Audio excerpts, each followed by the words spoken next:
the mainstream idea is that a virus appeared on the scene, that in the Western context, some promiscuous gay men were the first to catch it, but they were just unlucky, and that in time it was going to spread to everybody. That has been questioned from the start by some scientists who hypothesized that instead AIDS in that Western context should be seen, one aspect of it should be seen that it's a lifestyle-induced disease, that some particular guys who were leading a lifestyle where they had many partners and they were using a lot of drugs and they were taking prophylactic antibiotics to fight off the next bout of the clap, these kind of things, that it was an unhealthy lifestyle, and people were, in a way they knew that, but they felt so strongly that they wanted to stand up for gay rights and gay lib that they were putting themselves at risk through this lifestyle. And the argument is that this proved to be biologically damaging, and that it was pushing down, suppressing the immune system, damaging the immune system over a period perhaps of years before AIDS the collapse of the immune system came on the scene. For decades, homosexual relationships had been viewed not simply as something that was impolite, but as something like a disease. And many gay men had grown up in the 40s, 50s, feeling really marginalized, feeling that they didn't understand themselves, feeling that their gender predisposition and their sexual predispositions were really disliked and marginalized by society. And it was in connection with the greater, more liberal attitudes towards sex that came in the 60s especially, and running through into the 70s, that gay men felt, right, now is our chance to assert our right to live the lives that we wish, to have the sex lives that we wish and we feel that are right for us. That was the kind of background to it. So there was a lot of feeling that that almost like the more partners you could have, the more you were striking a blow for gay lib. And I remember talking to Michael Callan, one of the people who was at the forefront of that lifestyle at that time, and he very much felt like it was, if he did have another bout of syphilis or gonorrhea, whatever it might be, and he had many, many infections over the years, that it was like a notch, a victory notched up for his right to exist as a gay man. It was a breakout from the suppression that had existed previously. There was a big list of drugs, but I think possibly one of the most pernicious was what was regarded as one of the most harmless, which was poppers. These amyl nitrite inhalants that were said to help in gay sex, that they relaxed the anal sphincter, but they also gave you a high in general. And a lot of gay parties at that time apparently were full of the fug of people sniffing these volatile chemicals. But I learned when looking into these alternative ideas about the causation of AIDS that amyl nitrite actually strips the lungs of the lung cells of glutathione, which is a very protective substance. So these may well, far from being harmless as they were marketed at the time, they may well have been one of the major factors that was producing the immune suppression that was to lead on to full-blown AIDS.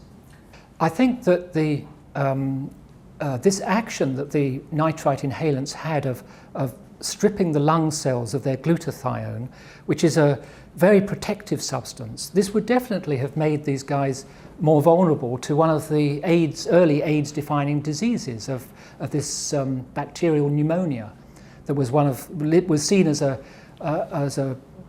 marker disease of AIDS right from the very beginning.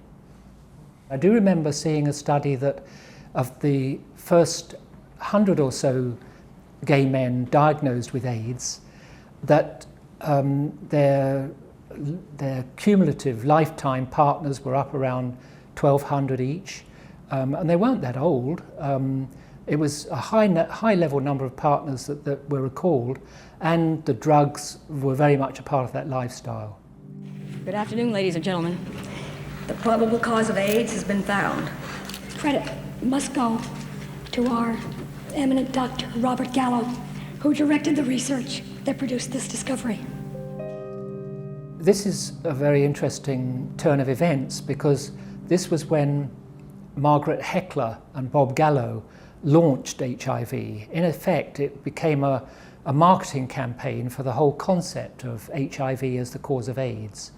Even though the Mrs. Heckler referred to it as the probable cause of AIDS, it was the way that it was spoken of was that this is it, guys. And it was on the same day, I think, that the patent application was made for an HIV test. And it was announced that this test was available, that would identify people who had become infected. And it was also promised that within a couple of years there would be a vaccine. It really was a most extraordinary, powerful launch with government scientists and top governmental officials authenticating a particular view of HIV/AIDS. But it came after a period where one can understand some of the pressures that the people were facing. Early on, the Reagan administration that was in power at the time had been unsympathetic towards the early AIDS cases. It had been argued that it's a gay plague, it's something that it was a right-wing administration, there was something of the feeling of that they brought it on themselves, this kind of unsympathetic attitude. We don't necessarily do that with any other illnesses. And so both the gay community and their doctors, who were often gay themselves, were very angry, not surprisingly, that this a dismissive attitude had been taken. And that dismissive attitude and the fact that normal levels of help were not even being, and concern were not even being expressed towards these guys who were dying, that also led to this tremendous desire on the part of the gay community that AIDS should be defined other than as a gay plague, which was, the way it was being characterized in those early years. Because it was felt that if we're going to carry on looking at it like that, then it would mean that this marginalized status would remain, and a lot of people might die from this very frightening condition. So this was one reason why there was enormous pressure on the government, having taken that lax line in that first few years of AIDS. There was very great pressure building up from the gay community, from the medical community, to look at this differently. And when Gallo said, we've found a virus, it's the cause of AIDS, we've got a blood test, we're on track, boys, science is this is a breakthrough for American science, we're going to lick this one, lick this big virus pretty soon, vaccine will come, we'll get drugs. Everybody breathed a kind of sigh of relief because that was what they wanted to hear.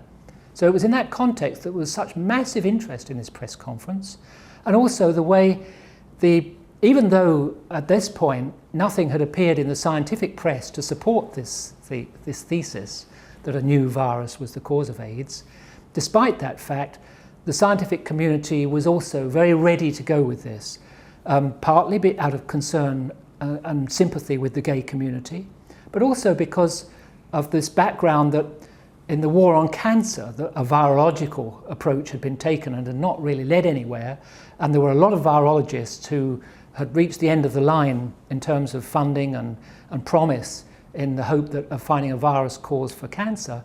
And the virological community was also very ready and willing to take on board the idea that this new condition was something that would eventually become a big threat to humankind, and that their services were therefore needed to investigate it and to defeat it. The syndrome was new. AIDS as a syndrome in these gay men was new. It hadn't been seen in a particular section of society before in this way. And so there was rightful concern to want to get to the bottom of this. But one of the characteristics of the syndrome, as we look back on it now with hindsight, is that the diseases that were said to be killing AIDS patients were not new in themselves. What was said to be new was that the immune system was being suppressed by this virus that had appeared from the African forest or wherever, and that this virus was therefore the target of the virological community's efforts to defeat AIDS. It wasn't that pneumocystic pneumonia was new. It was a well-known condition that could hit immunosuppressed people, that could hit people malnourished, for example. In the African context, many children have harboured and have died from this bacterial pneumonia. Even Kaposi's, another of the Kaposi's sarcoma, this cancer that was afflicting those early AIDS patients, that subsequently came to be seen as caused by another virus. At least this is the argument, that although there's also an argument that it was a direct consequence of nitrite usage. But again, the mainstream view was that although it's another virus, that virus was able to get a foothold in the patient because their immune system had been damaged by this new HIV. So this was the thinking that went on behind this. Even though the diseases themselves weren't new, the actual diseases that were crippling the patients and in some instances were the cause of their death. But it was felt that underneath that, in order to explain why in relatively young people they were going down with these diseases, that there must be something else. And the lifestyle explanation proved politically unacceptable, but the virus explanation proved very, very acceptable to many different parties. Gallo created the ELISA style test and marketed that as a product that could tell you that you were at risk of AIDS or that you were infected with AIDS. The big mistake that happened there was that the test was never validated as demonstrating the presence of virus. If you're going to validate a diagnostic test, you need to be able to show, unless in exceptional circumstances you might have a hunch that you go another way, but then you'd have to be extremely cautious about what you're going to do with that. It might just be a pointer in a particular direction. But if you're going to tell someone that they are infected with a lethal virus that is going to take your life, is going to cause this collapse of your immune system, you need to be extremely careful what you're doing with that. Unfortunately, that care was not taken.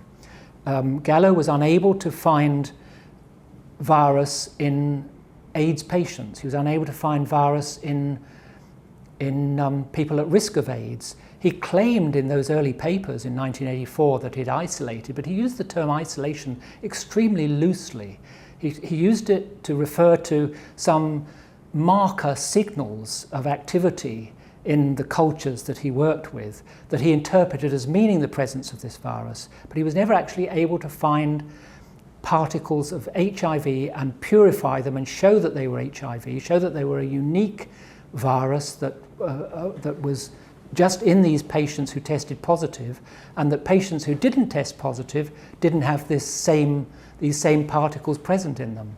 He only managed to make the genetic phenomena that he termed HIV become apparent through a very, very long procedure of stimulating cell culture, co-culturing cells from patients with other cells from other patients and kicking them with chemicals and mixing them in cell lines which themselves are known to be highly active, like a leukemic cell line. And he eventually obtained some signals coming out of this, but there was no reason actually at that point to interpret that as meaning that he'd proved that he had a new virus isolated and proven, and therefore, because he hadn't managed to do that, he also was not justified in claiming that this blood test, this so-called HIV test, was diagnostic for HIV. The purpose of presenting the world with an HIV test, as it came to be called, was twofold, as I would understand it. One was that it would be there to protect blood supplies, the safety of blood supplies. And in fact, the HIV test, as marketed by Gallo and associates, was valuable for that purpose, because the the test does discriminate blood that has been donated by people whose immune systems may have been activated in such a way that they have raised levels of these antibodies that the test looks for. And raised levels of those antibodies can be associated with ill health. There's no question of that. That's how the test was actually set up. But what the test does not do, which was also claimed for it, unfortunately, by Gallo and others, is act as a diagnostic for the presence of HIV in individuals or in communities. It's not fit for doing that. And yet it came to be seen as something that would be, you know, if you tested positive, then it meant you were infected, and therefore you should be a candidate for all sorts of changed aspects in your life, and ultimately that you would become a candidate for taking antiviral drugs and all the rest. The CDC started testing groups of healthy people, people from different groups across America, and on the basis of these screening surveys concluded that about 1 million people were HIV positive within America already. The interesting fact is that in some 20 years of AIDS, that level has not changed. So the test may have been picking up a background level of ill health, because there's a whole range of conditions that can cause you to test positive, to have raised levels of the antibodies that the test looks for. Big range of conditions. Some more than 60 have been documented in the official medical literature, and there are probably more than that. Many, many different things, like you can test positive after a bout of flu or a series of flu jabs. You can test positive in pregnancy, especially repeated pregnancy. You can test positive if you've been exposed to the tuberculosis microbe, or not just if you've got TB, but if you've a friend, a close contact who's got TB. There's a big range of these conditions that can cause you to test positive that have nothing to do with some new virus.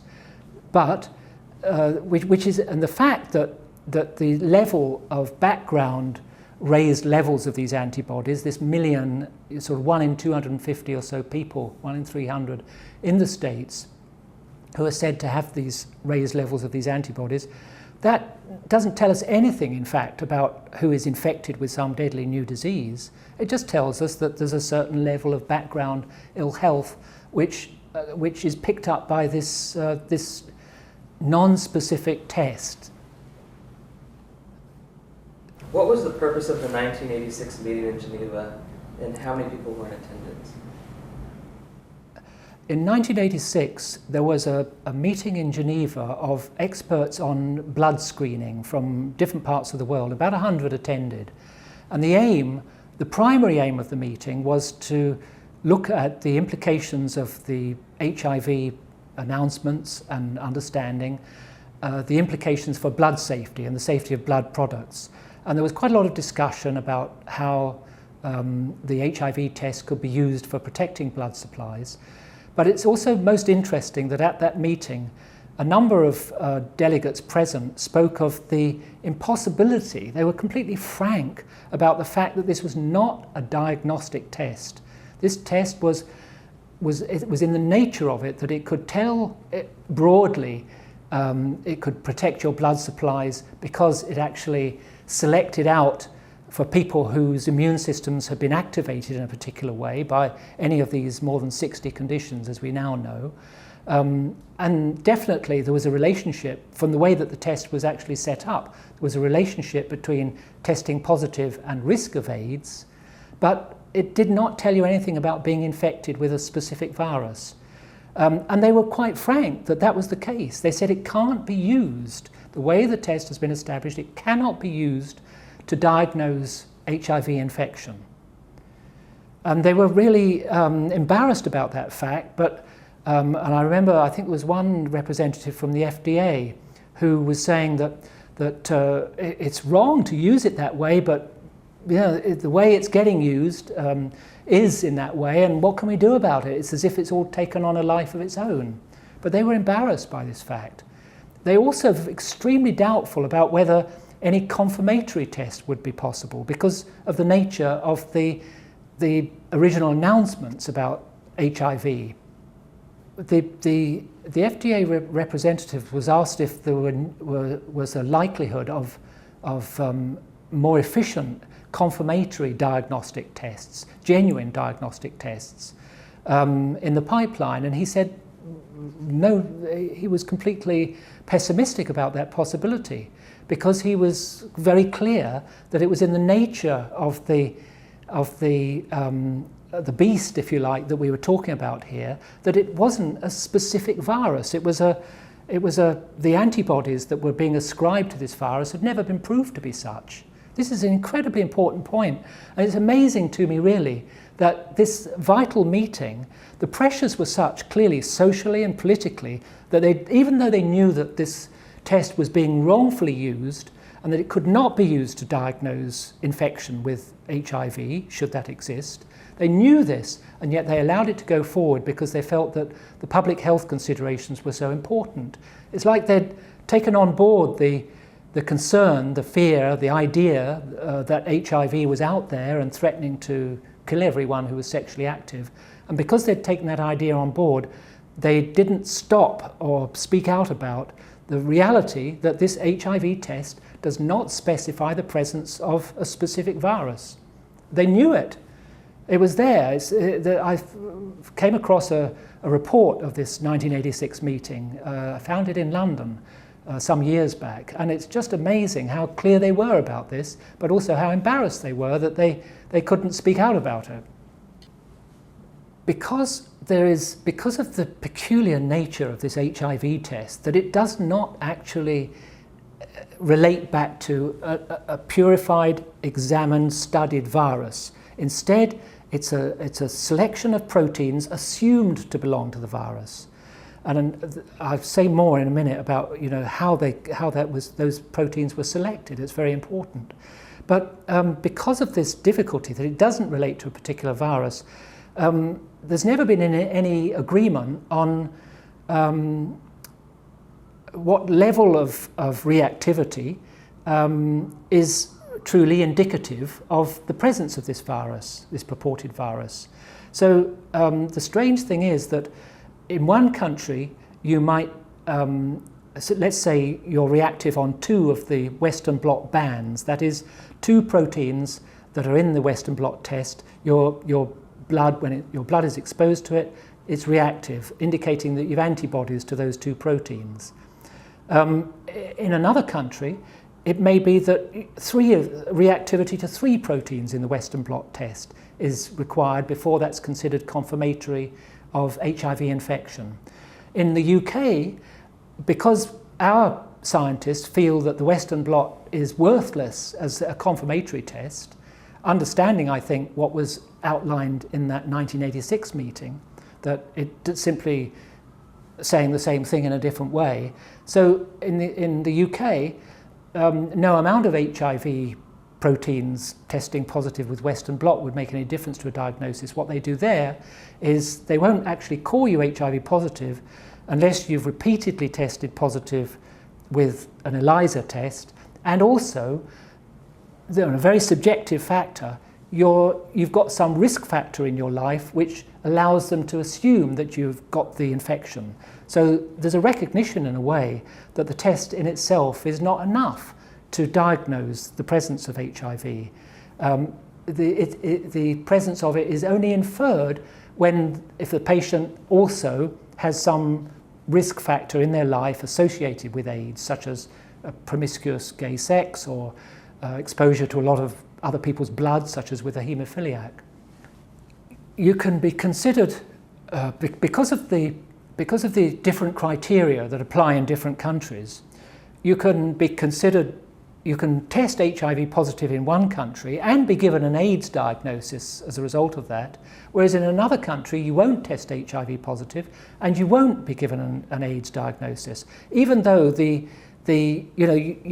blood sample might have been the same and the interpretation of it the same, but because one country considers 2 proteins to be diagnostic and another one requires 3, for example, then you travel from country requiring 3 to where you're an AIDS patient and HIV infected, and go to country, B, where only 2 sorry, I've got that the wrong way round.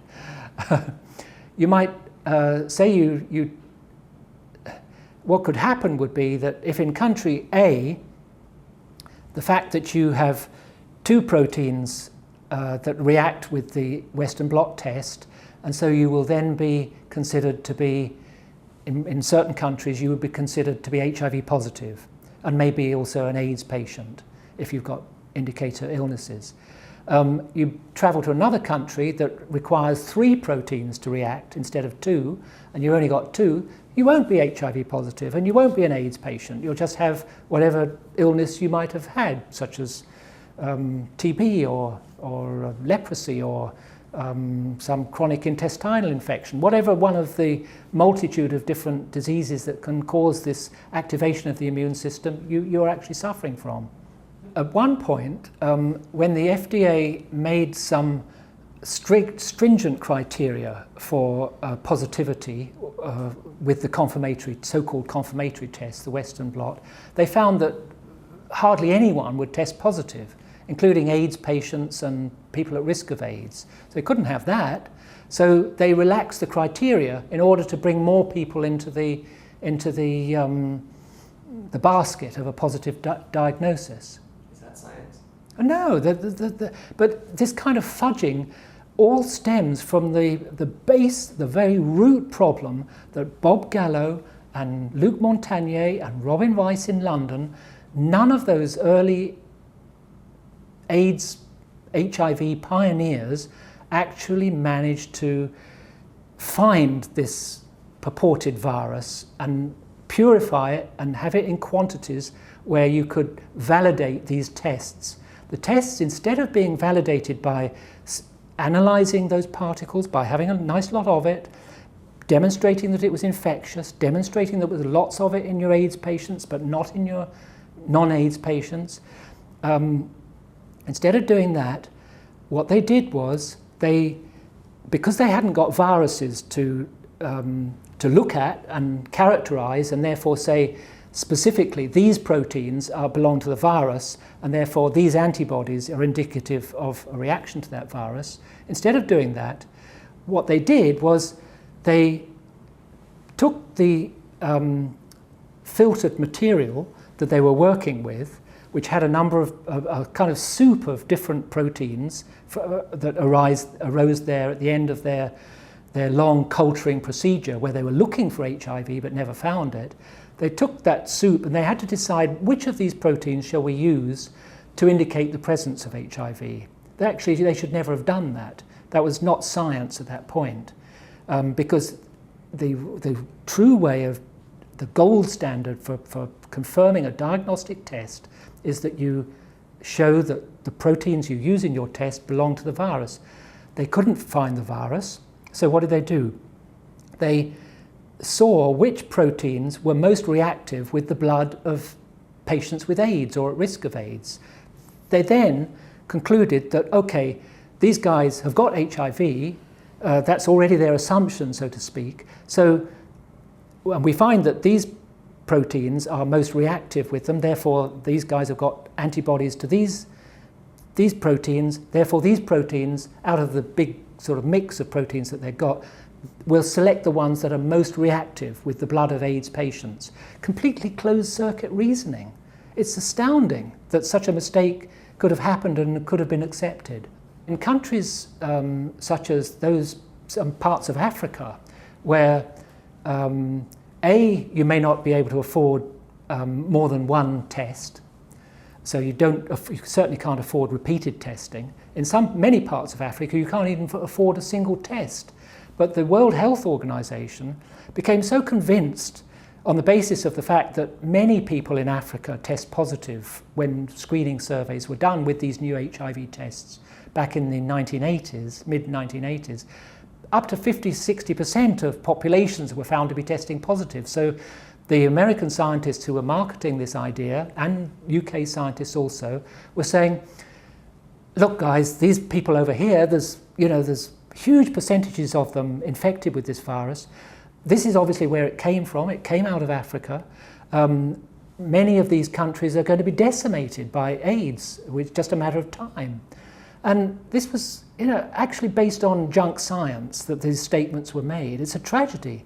But ever since that time, these nations, whole nations, have been led to believe that, in some instances, that they've got large percentages of their population infected and doomed because of this supposed sexually transmitted virus. It's such a tragedy. In those countries, as the World Health Organization and other experts sort of took on board this idea that there's such a huge numbers infected in Africa, we've really got to do something about this, something that requires us to go even beyond the use of this unvalidated and invalid HIV test.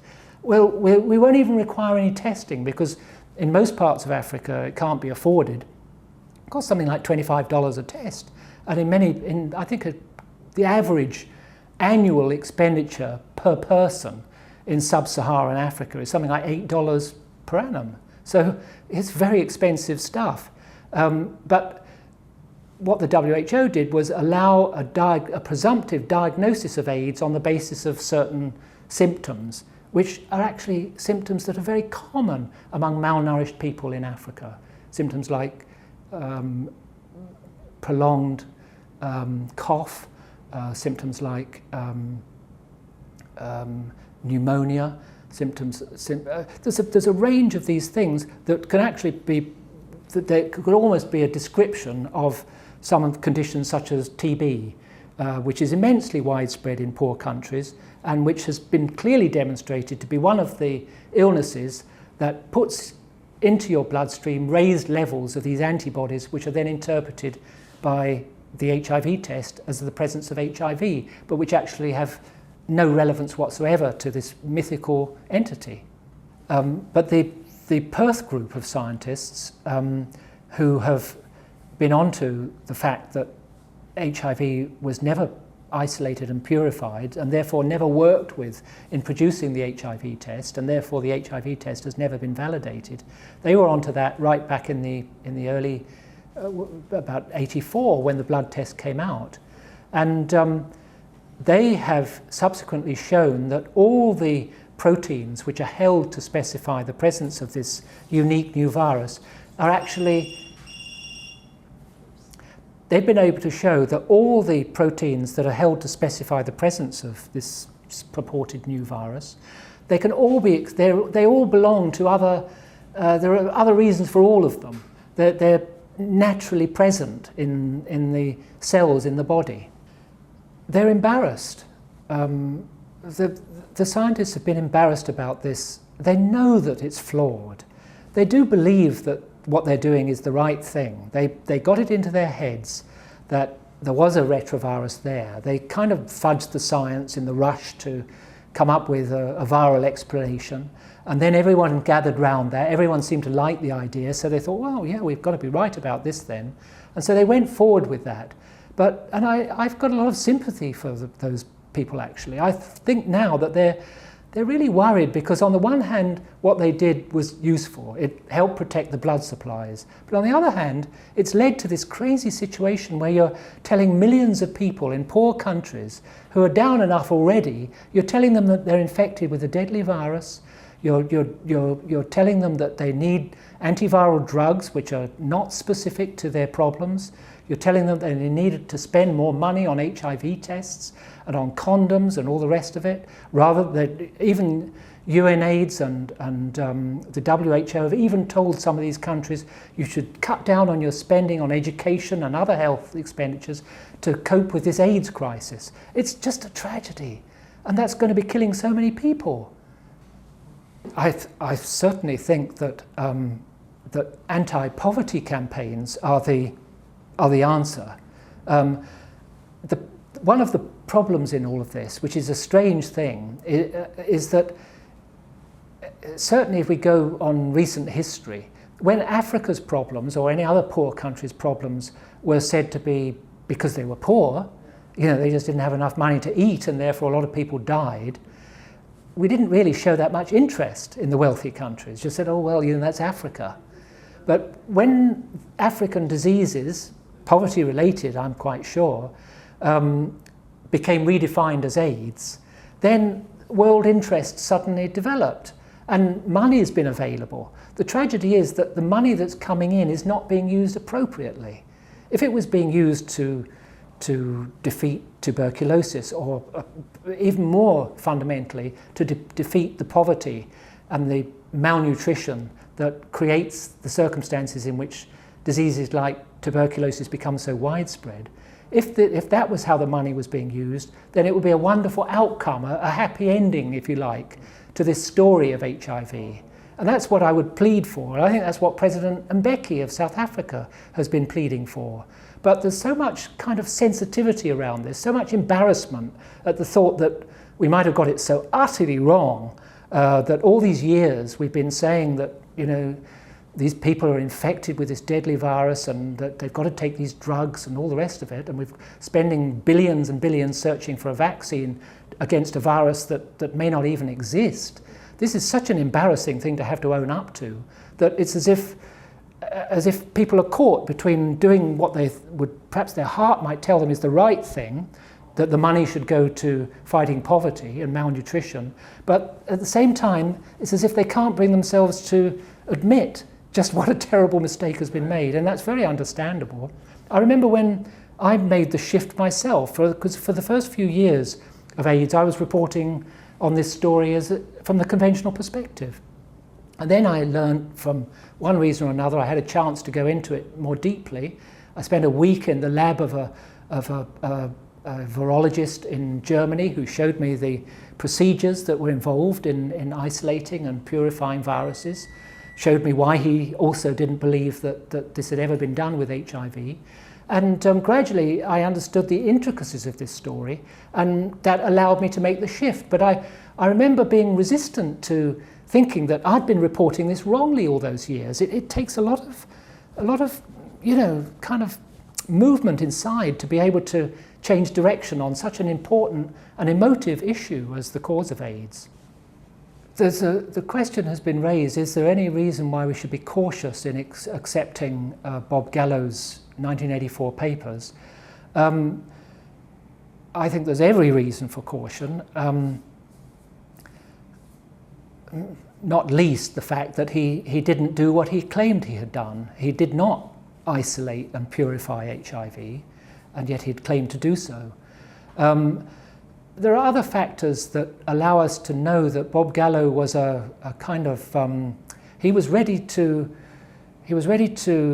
jump forward in what you could say was a rash way to make claims that later would turn out not to be true. He'd done that before with the claiming of isolating a retrovirus that later turned out not to exist. And subsequent inquiries into the events surrounding the allegation that he'd stolen samples and the virus from Luc Montagnier's laboratory, and the changes that he made to some of the papers before they went for publication, just kind of very much with an eye to marketing the idea of the test and the virus rather than really being careful about the science. He was obviously something of a buccaneer in science.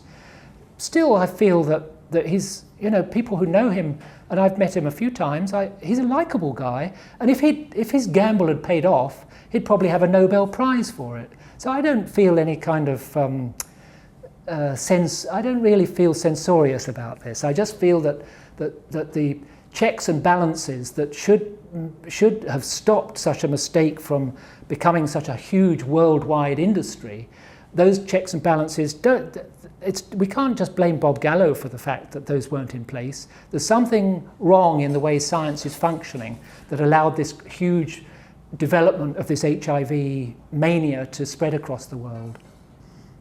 Gallow and Margaret Heckler and Fauci and others took this concept and promoted it with all the power at their disposal, NIH and the American government officials. They believed in what they were doing. I think that the real questions we should be asking ourselves is, how did the scientific community, which prides itself on being able to pick up on gross errors in science, how did it allow itself to become bamboozled by this? And how was it that some scientists, such as Peter Duesberg and the group over in Perth and others who have identified flaws in the thinking surrounding the original establishment of the HIV theory and who've tried to publish on it, why was it that they were excluded from debate? Why was it that their papers were, where previously they'd often been leading members of the scientific community and medical communities, why was it that they could not raise their voices against this new idea? That's something that really intrigues me. What was it about this that went so wrong? Was it to do with the huge influence that NIH exerts because of its funding capabilities? Was it to do with the sense of urgency that came from the government because of the mistakes it had made earlier in the outbreak of AIDS in the States? Does it have to do with the dependency, the close interdependency between commercial interests and government science these days, institutional science? There are some very, very big questions that need to be asked about this. I've seen over the years how badly journals like Science and Nature and The Lancet have behaved on this issue. They have fooled themselves into thinking that they were doing the right thing by refusing a voice to these people who were raising questions about the HIV theory. They fooled themselves by saying, but if we allow you to speak, it might weaken public confidence in what we're saying, and that could lead to more deaths. But that's not a scientific approach. You know, that they allowed themselves to be infected, if you like, by this emotionalism that came to surround the HIV story. And that is really where I think things went deeply wrong. It'd be very interesting to see, you know, if anything can be done in the future to help to stop that from happening again. I feel that several different interests converged when the HIV story was first propounded, and that this was also one of the problems, that there were pharmaceutical interests keen to make money from antiviral drug approaches, if that could be done. There were testing agencies, there was all the research monies that became available, that the burgeoning field of microbiology and genetics could benefit from. And the journals who depend on ads for these, you know, various biotechnical advances and devices. The journals, for some reason, also, perhaps they had an interest in keeping this going, a commercial interest even. I think that we probably in the future we need to be more aware that the way we see things isn't just a matter of objective assessment, but that we're all influenced by emotions that come from, you know, our personal interests, our outlook on life, our commercial and financial needs. All of these things affect how we see things, and we may not be dishonest, actively dishonest, but if we don't take these factors into account in deciding, you know, about the nature of some new disease or some real or imagined threat to humanity, then we're going to make these same mistakes again and again and again. Another problem was that religious interests came in on this too. There were probably many people in society who felt that the sexual revolution had gone too far, both whether it's for gay men or straight people or whoever. And they liked the idea that if this deadly virus was circulating amongst us, you know, that in some way they could say, well, there we are, we told you, you know, you've got to be faithful, you've got to be monogamous. And so in a funny sort of way, I think that constituency also jumped quickly onto this HIV bandwagon and helped it forward. So there were many, many different constituencies that liked it, and they all became the AIDS establishment. Another factor in this, which is interesting, is that probably in today's world, there are not that many opportunities where we live with genuine altruism in our lives. You know, it's a hard world, a hard commercial world, fighting for survival for so many people. And AIDS, compassion towards, you know, the whole HIV/AIDS idea became almost like an easy form of compassion. You wore the red ribbon, it meant that you were a compassionate person. You didn't even have to do anything else. You might be carrying on as you were in your own life, you know, with whatever kind of standards you had, but you were compassionate because you expressed that outwardly towards HIV/AIDS victims. And that also has been an important element in this story, I think, that when that was, it was as if that would be challenged by those who questioned the HIV theory.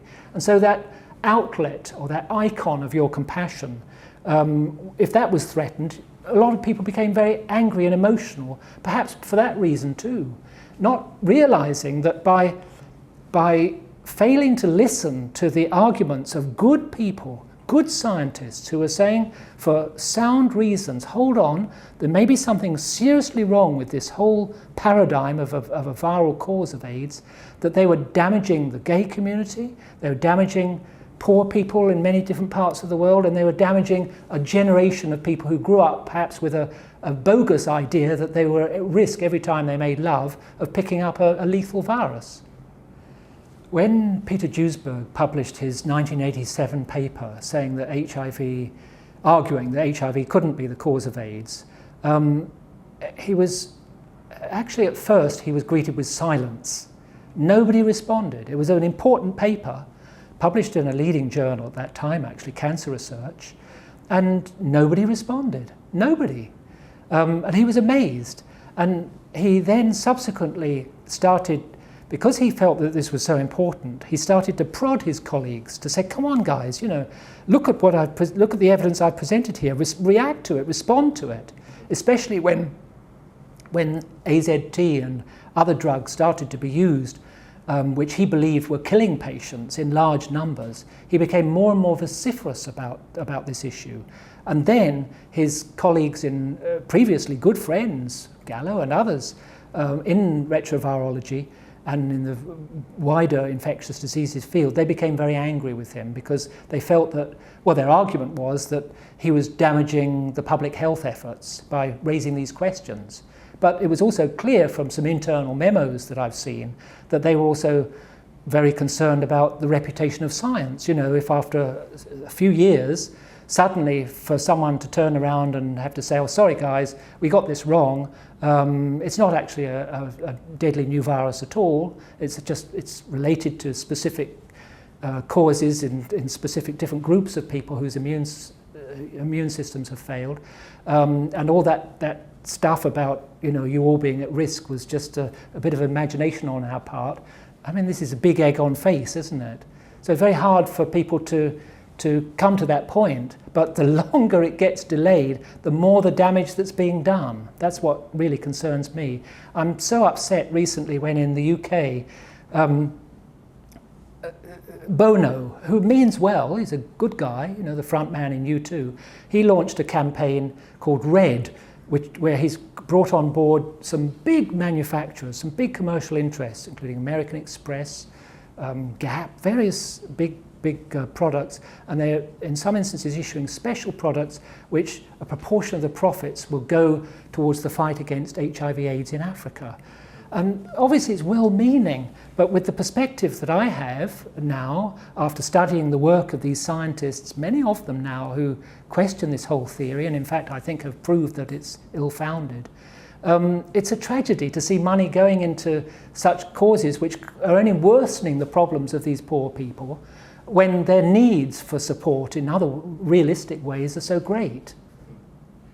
Peter Duesberg was lined up to do a TV broadcast some years back, and at the last minute they pulled the plug on having him on, and then lo and behold he found that Anthony Fauci was on instead.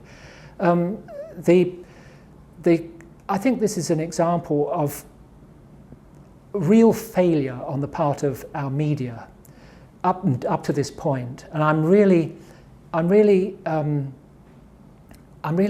interested that, as well as having some kind of inquest into how the scientific community allowed these illusions to arise and continue for so long, I think there's a need for a similar examination on the part of the media. How was it that we allowed this to happen for so long?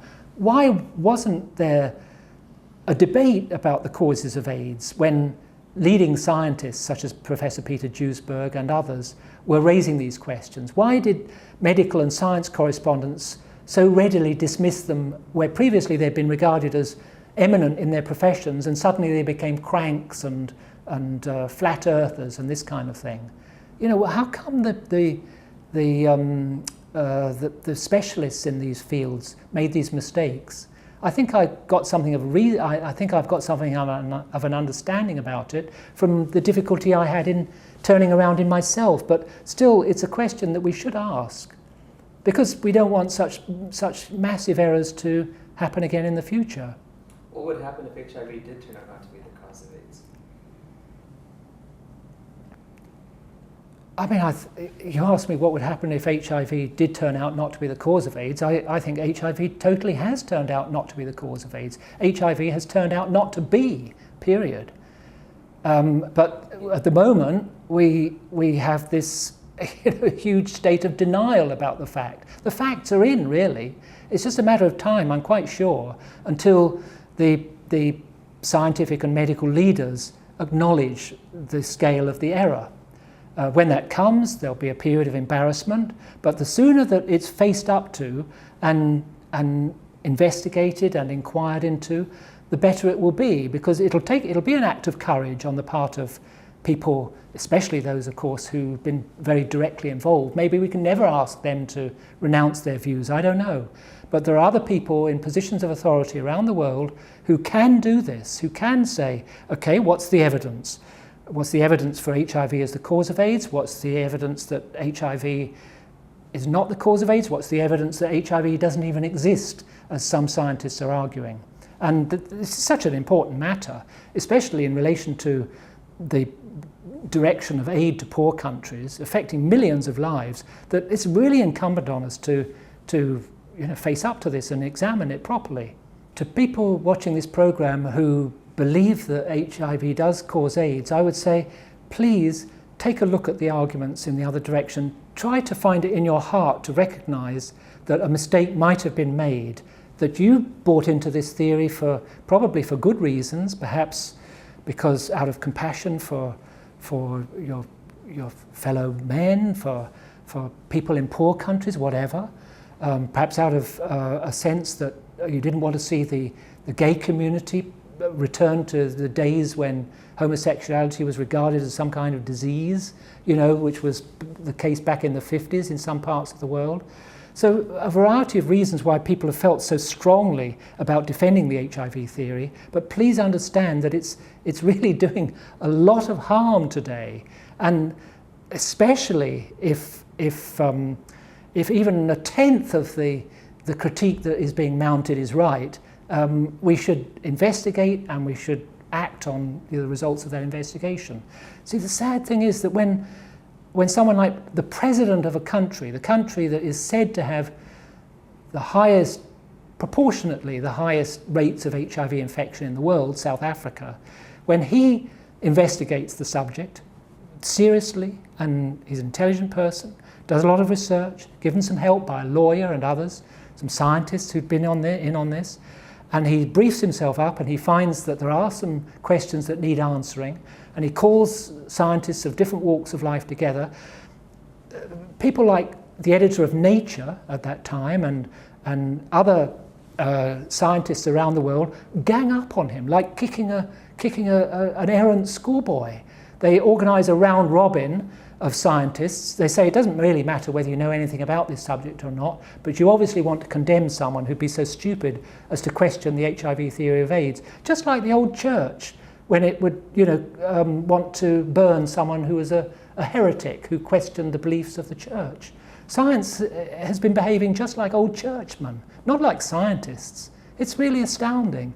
And please, if you're watching this program, consider that this is a possibility and look in your heart for whether there's some kind of defensiveness or upset inside you that isn't really an assessment of the facts, but just meeting some kind of emotional need that this theory may have had for you.